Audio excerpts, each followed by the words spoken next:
सो hi everyone, आज हम अपना ज्योग्राफी का टॉपिक स्टार्ट कर रहे हैं। जितने भी हमारे एसएससी के स्टूडेंट्स हैं जिनका एग्जाम पास आ रहा है और उनको रिवीजन चाहिए जल्दी से जल्दी हर टॉपिक का, तो इससे अच्छा मौका आपको नहीं मिलेगा। हम डेली अब डेली इस यूट्यूब चैनल पे जैसे ज्योग्राफी भी स्टार्ट कर रहे हैं, तो इसके जितने भी 9 से 10 इंपॉर्टेंट चैप्टर होंगे डेली उसकी क्लासेस लाएंगे, जिससे आप जल्दी से जल्दी उनका रिवीजन कर पाए। इसके बाद हिस्ट्री, इकोनॉमिक्स, पॉलिटी, ये सारे ही टॉपिक यहाँ पे कवर अप होंगे। तो अगर आपको रिवीजन करना है, आप एसएससी के स्टूडेंट्स हो और 2025 में अपना अटेम्प्ट देने वाले हो, तो जरूर से जरूर हमारे चैनल को सब्सक्राइब करना ताकि आपसे एक वीडियो मिस ना हो जाए। तो आइए स्टार्ट करते हैं हम ज्योग्राफी से। तो आज हमारा ज्योग्राफी का पहला टॉपिक जो रहेगा वो हमारा रहेगा सोलर सिस्टम। जी हाँ, सोलर सिस्टम से ही स्टार्ट करते हैं। तो आइए शुरू करते हैं। तो जो हमारा ये पहला टॉपिक है सोलर सिस्टम, इसका पहला टॉपिक है ओरिजिन ऑफ द यूनिवर्स। सबसे पहले बात आती है हमारा जो ये यूनिवर्स है, हमारा जो ये यूनिवर्स है, इस यूनिवर्स के अंदर हमारा आता है मिल्की वे गैलेक्सी। जी हाँ, मिल्की वे गैलेक्सी में ही हम लोग रहते हैं, तो मिल्की वे गैलेक्सी हमारा आता है। और इस मिल्की वे गैलेक्सी के अंदर हमारा सोलर सिस्टम आता है। सोलर सिस्टम के अंदर हमारे 8 प्लैनेट्स आते हैं। अब प्लैनेट्स की बात बाद में होगी, सबसे पहले आता है कि ओरिजिन ऑफ यूनिवर्स हुआ कहाँ। तो इसके लिए हमारी एक थ्योरी होती है जिसको हम लोग बोलते हैं बिग बैंग थ्योरी। ये जो बिग बैंग थ्योरी थी सर, ये big bang theory 13.8 billion years billion years ago, मतलब इतने साल पहले थ्योरी आई थी। और 1931 में एक साइंटिस्ट है जिनका नाम था जॉर्ज लिमित्रे। ठीक है, जॉर्ज लिमिट्रे, और इनके साथ एक और थे एडविन हबल। हबल बबल से याद कर लीजिएगा इनका नाम, तो हबल इनका नाम था। इन्होंने बोला था कि जो इंक्रीज इन डिस्टेंस होता है, इन्होंने बोला कि जितनी भी सेलेस्टियल बॉडी माने जितनी भी स्पेस में हमारी बॉडी है, जैसे प्लैनेट्स हो गए या मीटियोर्स हो गए, इन सबके बारे में आगे बताऊंगा। तो इनका जो इंक्रीज होता है, इनका जो डिस्टेंस होता है वो इंक्रीज करता रहता है, ये इन लोगों ने बोला था। ठीक है, ये है हमारा यूनिवर्स के बारे में। अगला टॉपिक जो हमारा रहेगा वो है हमारा सोलर सिस्टम। जी हाँ, ये सोलर सिस्टम हमारा पता ही है आपको। सोलर सिस्टम में हमारा क्या क्या आता है, हमारा सन आता है हमारे, और टोटल हमारे जितने भी प्लैनेट्स हैं वो सारे हमारे किस में आते हैं, हमारे सोलर सिस्टम में आते हैं। तो सोलर सिस्टम की जो थ्योरी है ये भी इसके बारे में थ्योरी है। इसकी थ्योरी है हमारी नेबुलर थ्योरी। कौन सी थ्योरी है? Nebular theory.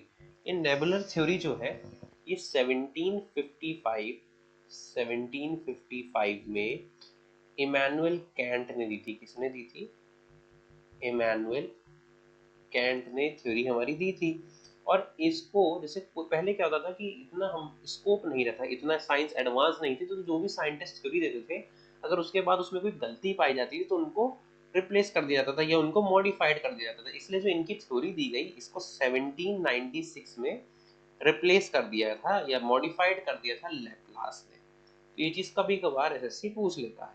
अब जो इसमें वर्ड था हमारा नेबुलर, नेबुलर या नेबुला, इसका मतलब होता है कि एक क्लाउड है जो कि डस्ट और गैस से बना है। अब ये तो पता ही है, जैसे हमारे ये सोलर सिस्टम आप देख रहे हैं, तो इसमें जो ये रॉक्स होते हैं ना, इसमें डस्ट पार्टिकल्स होते हैं, या जो प्लैनेट्स होते हैं गैसेस से बने होते हैं, तो ये मिलके एक क्लाउड बनाता है जिसको हम नेबुलर बोलते हैं। इसलिए इस थ्योरी का नाम भी नेबुलर हाइपोथेसिस है या नेबुलर थ्योरी है। ठीक है, अब अगर हम आगे बढ़ते हैं तो हमारा इसमें एक और टॉपिक आता है सेलेस्टियल बॉडी। अब देखिए सेलेस्टियल बॉडी क्या होता है, जितनी भी स्पेस में बॉडीज होती हैं, प्लैनेट्स होते हैं, मेटियोर्स होते हैं, एस्ट्रॉइड्स होते हैं, इनको हम सेलेस्टियल बॉडी बोलते हैं। इस सेलेस्टियल बॉडी को बेसिकली हम बोल सकते हैं कि 2 टाइप्स की होती हैं। कौन कौन से टाइप्स की होती हैं? 2 टाइप्स की होती है। पहला होता है हमारा ल्यूमिनस ल्यूमिनस बॉडी, एंड दूसरा होता है हमारा नॉन ल्यूमिनस बॉडी। तो जो ये ल्यूमिनस बॉडी है, ये ल्यूमिनस बॉडी होती है जिनके पास खुद की शाइनिंग होती है, मतलब जो सेल्फ ग्लो कर पाते हैं उनको हम ल्यूमिनस बोलते हैं। जैसे कि हमारा सन हो गया, हमारे स्टार्स हो गए, ये क्या है, हमारे ल्यूमिनस है, इनको किसी और की रोशनी की जरूरत नहीं है, ये खुद से ग्लो कर सकते हैं। नॉन ल्यूमिनस क्या हो गया, जिनको दूसरे सब्सटेंस की जरूरत होती है, जो नॉन कैपेबल होते हैं, जो दूसरों पर डिपेंड करते हैं। जैसे कि हमारा मून हो गया, मून बेसिकली मून के पास खुद की शाइनिंग नहीं होती, ये सन से शाइनिंग लेता है। या आपका मीटियोर्स हो गए, कॉमेट्स हो गए, मीटियोरॉइड्स हो गए, ये सब क्या है, नॉन ल्यूमिनस है। अब काफी देर से एक वर्ड हमारे पे चल रहा है जैसे एस्ट्रॉइड्स हो गए। अब हम बात करते हैं इन सब वर्ड्स की। जैसे एस्ट्रॉइड्स है, ठीक। अब एस्ट्रॉइड्स क्या होता है, देखिए एस्ट्रॉइड्स होते हैं जैसे ये छोटे छोटे जो ये पत्थर चल रहा है ना, ये या ये, इनको हम एस्ट्रॉइड्स बोलते हैं। एस्ट्रॉइड्स होते हैं हमारे स्मॉल, जैसे ये स्मॉल दिख रहा है, काफी वैसे तो बड़े रहते हैं लेकिन पिक्चर में दिख रहा है। और रॉक, भाई पत्थर है तो हम इन्हें रॉकी सब्सटेंस बोलते हैं, small and rocky substance that orbit the sun. ठीक है, इन सब्सटेंस को हम बोलते हैं एस्ट्रॉइड्स। ठीक, फिर दूसरे आते हैं हमारे कॉमेट्स। कॉमेट सुना है आप लोगों ने? तो कॉमेट्स होते हैं, ये देखिए ये आईसी बॉल्स होती है, आईसी बॉल्स होती हैं और ये भी ऑर्बिट करती हैं सन के। अब जब ये सन के पास से जाती है तो इनकी जो आइस होगी भाई, अब कोई अगर ठंडी चीज है वो गर्मी के पास से जाएगी तो पिघलने लगेगी, तो जब भी आइस पिघलती है तो कई बार हम ऐसे देखते हैं कि टूटा तारा ये ऐसे शाइन करते हुए टेल बनाते हुए जाती है। शायद पिक्चर मैंने लगा रखी है कि नहीं, देखते हैं। ये हाँ देखिए ये रहा, इसको हम बोलते हैं कॉमेट। अब देखिए ये ये जो टेल बनी है ये इसलिए होता है कि जब भी ये सूरज के पास से जाता है तो इसकी जब आइस पिघलती है तो वो एक टेल फॉर्मेशन कर लेती है। ठीक है, इसी में एक चीज हमारी और होती है जिसको हम बोलते हैं मीटियोराइट्स, या फिर हम उसको मीटियोर्स भी बोलते हैं, मीटियोर्स। अब ये क्या होता है भैया, अभी इससे पहले हमने एस्ट्रॉइड्स पढ़ा था, कॉमेट पढ़ लिया, अभी मीटियोरॉइड्स से मीटियोर्स क्या होते हैं। देखो जब भी मान लो ये रॉकी सब्सटेंस जो हमने अभी पिछला पढ़ा ये, अब जब ये रॉकी सब्सटेंस मान लो अर्थ के एटमॉस्फेयर में टूट के गिरते हैं, तो जब ये टूट के गिरते हैं तो अर्थ का एटमॉस्फेयर बहुत ज्यादा होता है, कभी जैसे स्ट्रेटोस्फेयर हो गया, थर्मोस्फेयर हो गया, तो इन सब में टेम्परेचर बहुत वेरिएशन होता है। तो जब ये गिरते हैं तो उनको बहुत तेज हीट लगती है, तो इससे क्या होते हैं ये बर्न अप हो जाते हैं। क्या हो जाते हैं? बर्न अप हो जाते हैं, और इनको हम शूटिंग स्टार्स भी बोलते हैं। क्या बोलते हैं? शूटिंग स्टार्स भी बोलते हैं। ठीक है, यहाँ तक आप लोगों को क्लियर? कोई भी डाउट लगे तो आप कमेंट सेक्शन में ज़रूर बताइएगा। अगर किसी भी चीज़ में आपको डाउट लग रहा है, origin of the universe, solar system, celestial bodies, किसी में डाउट लग रहा है तो आप ज़रूर उसमें बताइएगा कमेंट सेक्शन में, हम उसका भी डाउट सेशन एक ले लेंगे। अब आता है हमारा मेन, सन। अब हमारे सोलर सिस्टम का सबसे मेन पार्ट की क्या है? सन है हमारा। अब जो सन होता है इसको सीधी सी बात है, इसको क्या बोलते हैं? इसको बोलते हैं पावर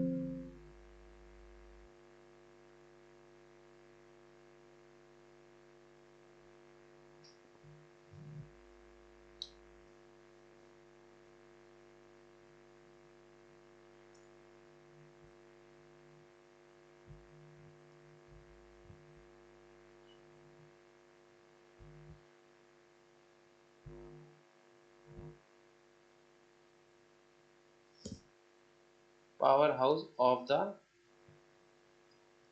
सोलर सिस्टम बोलते हैं इसको, power house of the solar system, क्योंकि भाई सबको यही रोशनी प्रदान कर रहा है, तो power house of the solar system बोलते हैं। अब इस जो सन है, जैसे हमने अर्थ की कंपोजिशन पढ़ा है कि हमारे अर्थ में 21% नाइट्रोजन होता है, 73% वो सॉरी 73% नाइट्रोजन होता है, 21% ऑक्सीजन होता है। सिमिलरली जो हमारा सन है इसके पास 73% क्या होता है?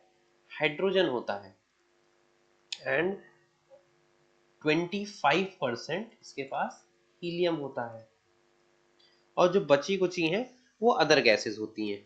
और आपको एक बात जान के बहुत ताज्जुब होगा कि जो हमारा सोलर सिस्टम है इसका 99% जो वेट है ये हमारा अकेले सन के पास होता है। ठीक है, अब इस डायग्राम में आप देखोगे तो जो इसकी आउटर लेयर है इसको हम क्या बोलते हैं? कोरोना बोलते हैं। आउटर लेयर है सन की, इसको हम क्या बोलते हैं? कोरोना बोलते हैं। और जो इसके अंदर के एरिया होते हैं, जैसे कि ये कहाँ गया, अगर मैं आपको दिखाऊं इस इमेज में, देखिए ये जो फोटोस्फेयर होता है ये भी बहुत बार क्वेश्चन में आता है। ये इसका विजिबल पार्ट, जो हम सन के पार्ट को देख पाते हैं, ये है हमारा visible part of the sun, photosphere, visible part of the sun, इसको हम बोलते हैं फोटोस्फेयर। बाकी इसमें सारे लेयर देखो, सोलर फ्लेयर्स होती हैं, जब कभी कभार हम देखते हैं ना कि जैसे अगर हम अर्थ पे हैं तो हम देखते हैं गर्मी के टाइम में लू भरी आंधी आती है, ऐसी सोलर फ्लेयर्स चलते हैं सन से, जिसमें कभी कभार हमारी जो सैटेलाइट्स होती हैं इनको बहुत डैमेज होता है, क्योंकि ये तेज रोशनियां होती हैं या जो लहर जिसको बोल सकते हैं, इसमें सूरज की किरणें होती हैं, तो ये हमारे चीज़ों को बहुत ख़राब कर देती है। जितने भी जो सैटेलाइट्स इंस्ट्रूमेंट होते हैं उनको ये बहुत ज़्यादा ख़राब कर देती है। ठीक है, अगर हम टेम्परेचर ऑफ द सरफेस की बात, भाई सूरज का टेम्परेचर आप अंदाज़ा ही लगाओ कितना ज़्यादा होगा, तो टेम्परेचर की अगर हम बात करते हैं, टेम्परेचर एट सरफेस मतलब जो सरफेस टेम्परेचर होगा, सन का जो सरफेस टेम्परेचर होगा वो कितना होगा, वो सोचिए 5800 केल्विन। अगर 5800 केल्विन होगा बताइए। और जो ये सेंटर पॉइंट आप देख रहे हैं ना ये वाला, अगर सेंटर का टेम्परेचर मैं आपको बताऊं तो सेंटर का टेम्परेचर जो होता है 15.7 मिलियन केल्विन होता है जी, मिलियन केल्विन, बहुत बड़ी बात होती है। और अगर अर्थ का कंपैरिजन करें तो अर्थ से 109 टाइम्स बिगर होता है, सोचिए 109 टाइम्स बिगर होता है। तो ये सारी चीज आप नोट कर लीजिएगा, इसका स्क्रीनशॉट ले लीजिएगा। ये पूरी जो चीज मैंने बताई ये थी हमारे सन के बारे में, ठीक है। और सन को बेसिकली क्लोजेस्ट स्टार भी बोलते हैं अर्थ से।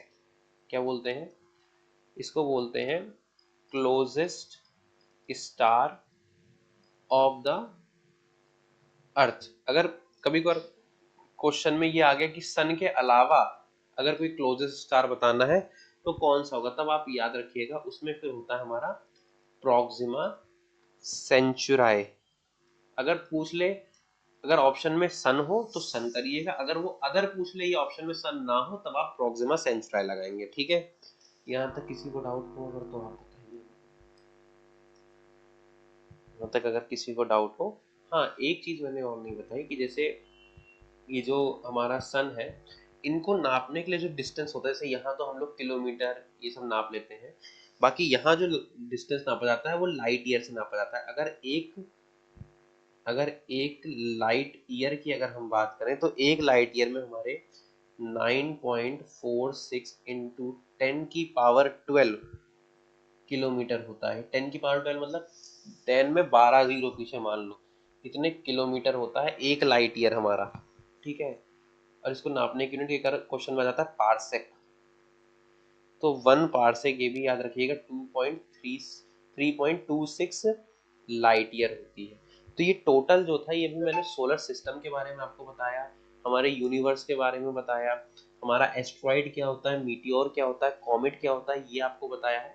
अगले क्लास में हम बात करेंगे हमारे सोलर सिस्टम के प्लैनेट्स के बारे में, प्लैनेट्स की खासियत के बारे में। जैसे अभी सन के बारे में हमने पढ़ा, सिमिलर हम प्लैनेट्स के बारे में भी पढ़ेंगे। तो कल हम इसके आगे की क्लास कंटिन्यू करेंगे। बाकी आपके अगर कोई भी डाउट हो तो आप कमेंट सेक्शन में ज़रूर पूछिएगा। साथ ही हमारे चैनल को भी सब्सक्राइब करिएगा अगर आपको सिलेबस कंप्लीट करना है या इसका रिवीजन करना है। तब तक के लिए नमस्कार, बाय बाय।